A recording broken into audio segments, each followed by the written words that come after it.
Bismillahirrahmanirrahim. Assalamualaikum warahmatullahi wabarakatuh. Selamat datang di channel Steady Band.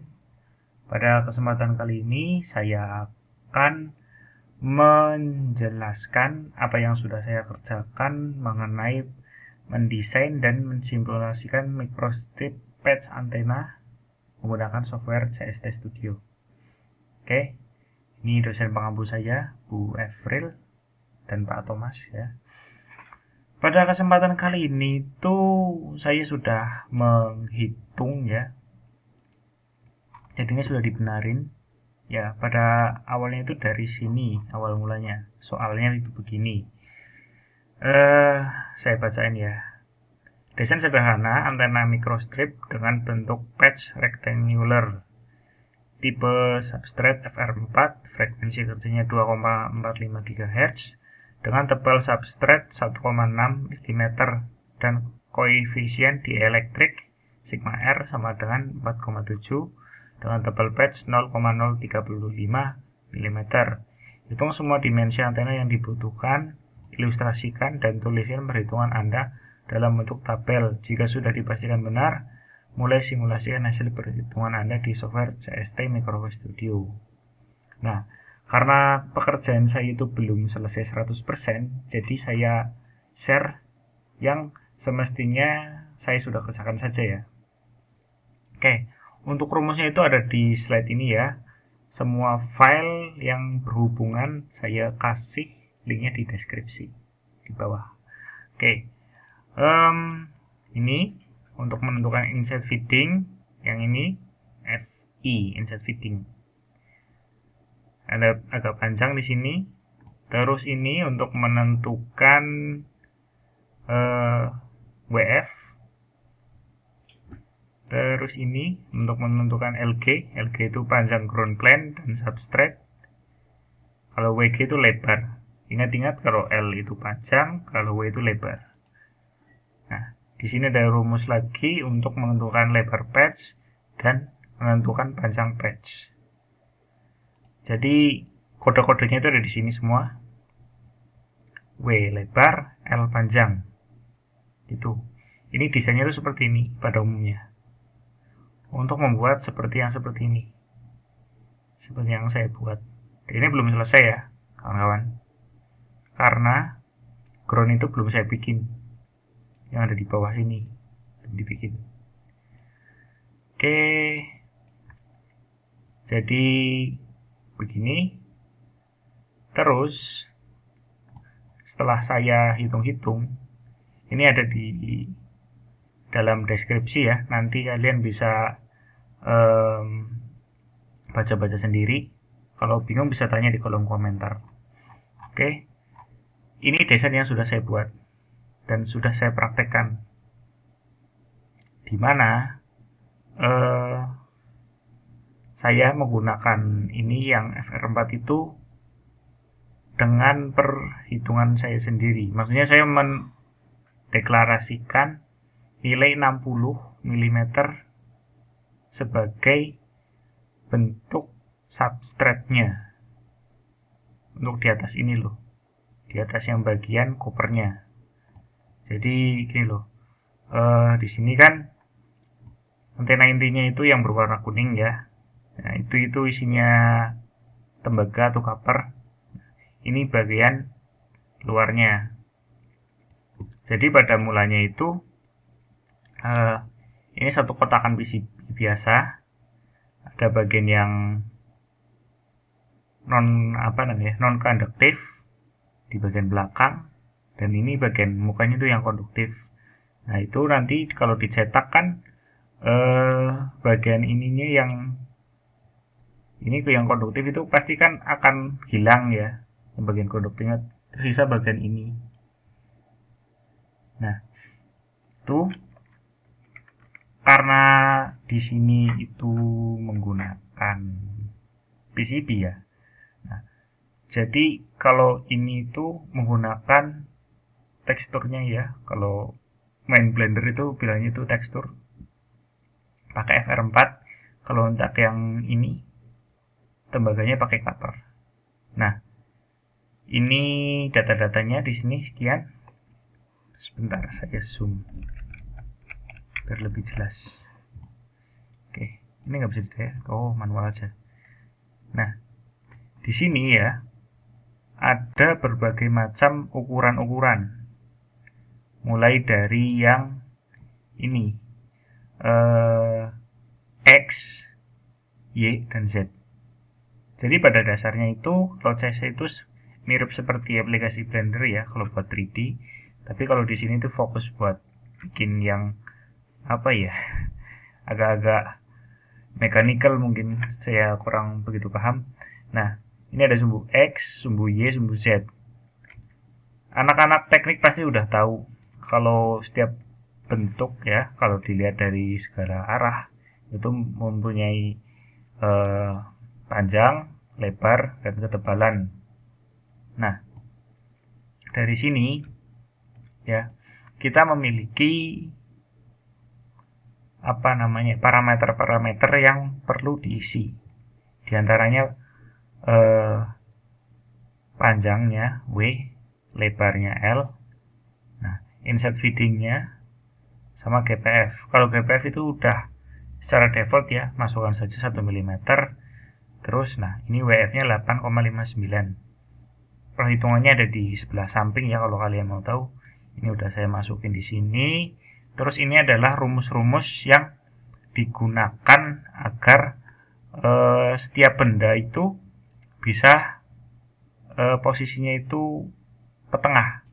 Makanya saya itu katakan cover to meet X, cover to meet Y. Jadi untuk sumbu X-nya sendiri, untuk sumbu Y-nya sendiri, untuk membuat si kotakan ini yang awal itu ada di tengah.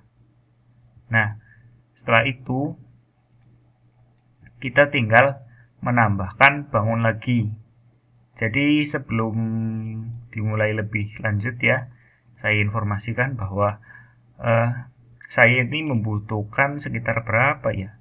1, ini kotakan yang coklat ini, yang PCB, terus bagian tembaganya 2, terus 2 bagian ini inset feeding 2, berarti berapa itu tadi? 1, 2, 4, sama ini bagian transmission line-nya yang ada WF-nya. Nah, itu berarti 1, 2, 4, 5. Ada 5 bagian bangun dan memiliki panjang dan lebar yang berbeda. Oke, dari sini kenapa kita menggunakan begini parameter-parameter? Karena di sini itu sangat berfungsi ya untuk memudahkan kita dalam melakukan perhitungan-perhitungan. Bentar, saya tarik. Nah, ini ada 2 bahan ya dalam komponen ya. Itu ada yang copper, berarti yang ini, yang kuning saja, dan FR4, yaitu bangun dimana gimana ya bilangnya ya, bangun ini itu bagian permukaan ya, permukaan PCB-nya, dan ini bagian konduktif PCB-nya gitu. Nah, di sini ada satu benda yang saya masukkan dengan rumus boolean. Di sini ada kan di silinder. Oh, ini ada boolean. Nah, ada fungsinya masing-masing ya, udah dilakukan di praktikum kemarin. Nanti kalau ada waktu saya upload videonya per materi, nanti bisalah melihat jam-jam saya sendiri kalau ada waktu luang. Nah, saya di sini memakai boolean subtract untuk memotong bagian dari si inset feeding agar berlubang seperti ini. Saya tempelin, nah saya potong dengan inset feeding. Jadi itu otomatis bangun yang sudah ada menyatu ke sini tapi kepotong, dapat 2. Nah, untuk perlakuan si si transmission line-nya, kita gunakan penambahan shade. Jadi di sini ada ada semua ya dalam history tree-nya ya. Kalau kalian double klik di sini masih ada. Ya. Di sini apa ya, fungsi yang digunakan itu semua boolean aja. Dan ini ada berbagai macam. Ada add, ada subtract, ada intersect dan insert. Oke. Jadi apa namanya ya? Untuk shade ya, shade komponen microstrip fit, kita tinggal tambah aja. Yang tadinya tadi persegi panjang, saya gabungan ke kotak ini, jadi kita ini menyatu. Oke, dari awal ya, untuk mendefine atau mendefinisikan si breadth-nya si kotak ini yang di garis oranye. Nah, kita klik. Nah, seperti tadi kalau kita udah masukkan rumus, semuanya itu akan berjalan lebih mudah sesuai yang kita inginkan. Tinggal bagaimana ya, penalaran dan imajinasi saja sih. Misal ini 0, X-min-nya 0 plus cover to mid X. Kita lihat di sini berapa nilainya. Cover to mid X 15,98 mm. Sorry, milimeter. Makanya milimeter di sini. Nah, kenapa nilainya itu sekian? Karena itu 60 itu saya sudah bilang tadi itu sisi dari si kotak PCB-nya yang tidak konduktif ya tadi ya, saya bilang ini 60. Berarti kalau sisi kan sama ya, kalau persegi kan 60 60 60 60. Nah, 60 dikurangi 28,184. 28,184 itu didapatkan dari si panjang si subtract tersebut. Lebar sorry. Kalau W panjang, kalau L lebar. Nah, untuk yang mid to Y itu sama aja, cuma kita pakai si panjangnya yang 36,26 mm.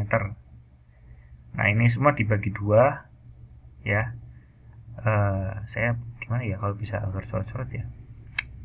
Oh ya, gini aja. Saya print screen. Nah, kita rotorek di sini aja ya. Gini. Oke.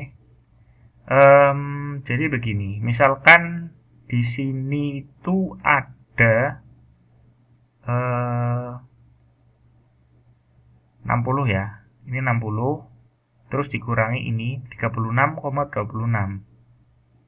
Kan ketemu tuh hasilnya sekian. Nah, hasil itu dibagi 2 agar kita tahu sisi yang di sini panjangnya berapa, sisi yang di sini panjangnya berapa. Sebagai apa namanya ya? Kita sebut saja sebagai rentang. Jadi kita nanti gunakan ini untuk memasukkan nilai di, kalau misalkan di sumbu X ya, di sumbu X kita masukkan di sumbu X untuk nilai awalnya. Kalau di sumbu Y, ini sumbu Y ding, ini sumbu X-nya. Nah, kalau di sumbu Y kita juga masukkan sama aja. Sebagai apa ya? Menentukan nilai batas standarnya. Agar kita itu tahu bagaimana posisi si kotak tersebut berasal gitu loh. Nah, begitu ya. Untuk seterusnya ya, ini kan nggak cuma, ini saya close lagi. Nah, ini kan cuma mid X ya, untuk X min-nya. Nah, untuk apa namanya ya, membuat si kotakan tersebut bisa merge-nya ke tengah, kita melakukan pengurangan dan pengurangan. Nah, untuk X max-nya ya 28184 ditambah X cover to mid X, agar si kotak tersebut ya setelah ditambah itu bisa benar-benar match. Ini batas bawah, ini batas atas lah, gampangnya gitu. Nah, ini ada Z. Z itu saya sudah bilang tadi adalah sebuah ketebalannya. begitu. Dari apa namanya ya, 1,6 berarti kita otomatis berada di pas bersentuhan dengan si tembaga tadi, bagian PCB yang bernempelan langsung dengan si tembaga. Soalnya satu dari jarak 0 sampai 1,6 nempel di batas bawahnya, di batas atasnya lah. Ini mempunyai ketebalan sebesar 0,035 mm. Persis seperti apa yang ada pada modul. Oke. Ini untuk si tembaganya saja. Nah, di sini kan dalam history ini akan ada berbagai macam ya. Saya sudah bilang ada 5, 1, 2, 3, 4. Kok 4 ya? Oh iya, tambah sini yo, FR4 kan nggak masuk. Nah, heavy atas, ini heavy atas sama bawah sama aja ya. Cuma beda penempatan rumusnya saja. Nah, kita lihat GPF to mid X. Kita lihat GPF to mid X. Kita masukkan nilai yang sama dengan nilai si copper tadi. Kenapa? Karena dari batas ini, dari batas bawah, batas atas, kita pakai batas atas yang ini. Jadi kita itu nyamain dari batas bawah, ya di batas bawahnya si copper to mid X ini loh. Jadi kita pakai batas bawah buat ini. Jadi itu otomatis posisinya di sini, posisi inside feedingnya. Nah, kita tambahin 8,8, jadi ini lebih panjang ke sana, menjorok. Terus 1 itu untuk lebarnya, otomatis 1 mm untuk lebarnya. Oke. Ini kenapa ditambah? Berarti sama aja kayak tadi. Ini dari sini kan baru copper to mid Y, ditambah lagi GPF. Itu. Kalau nggak begitu, nanti nilainya juga akan nggak akan kegeser sampai ke tengah sini gitu loh. Oke, ini sama aja ya, langsung kita masuk ke microstrip feed. Ini si feedernya. Nah, kita masukkan X-min 0 supaya itu menjorok dengan si PCB-nya. Terus 8 GPF to mid X itu agar apa namanya ya, dari GPF to mid X itu panjangnya itu sampai segini aja.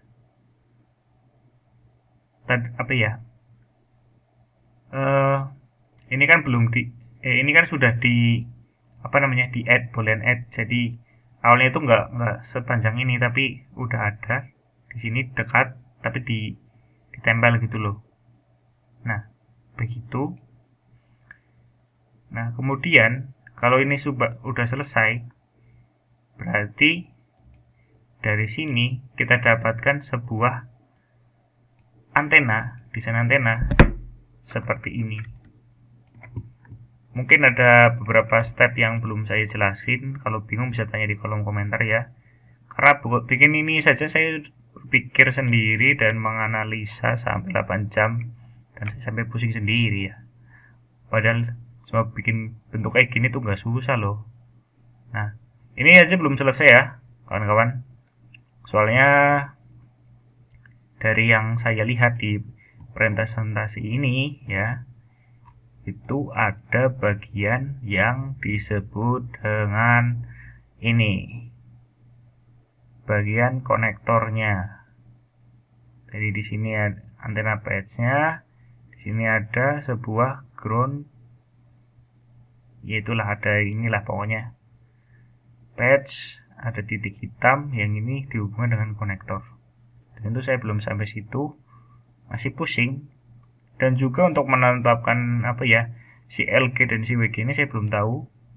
Nanti kalau video ini mungkin udah ditonton sama Bu dosen, mungkin aku bisa dapat sedikit pencerahan ya. Karena membuat ini saja itu membuat saya pusing sendiri. Ya namanya orang belajar. Oke, itu aja sih dari saya untuk penjelasan pembuatan antena microstrip yang versi patch ya. Ini baru tahap 1. Nanti kita nunggu jawaban dan respon dari Bu dosen gimana. Kalau itu mudah, kalau ini sudah, berarti oke lah. Kalau belum, berarti kita akan menunggu video-video selanjutnya. Terima kasih telah menonton, dan jangan lupa share ke teman-teman yang satu jurusan juga atau satu prodi sama-sama Telkom, mungkin agak nyambung sih. Kalau orang-orang umum mungkin ini agak bingung-bingung gimana gitu loh. Karena ini asik kalau kita itu satu prodi atau satu jurusan. Salam sejahtera dari Setiadi Band. Terima kasih. Wassalamualaikum warahmatullahi wabarakatuh.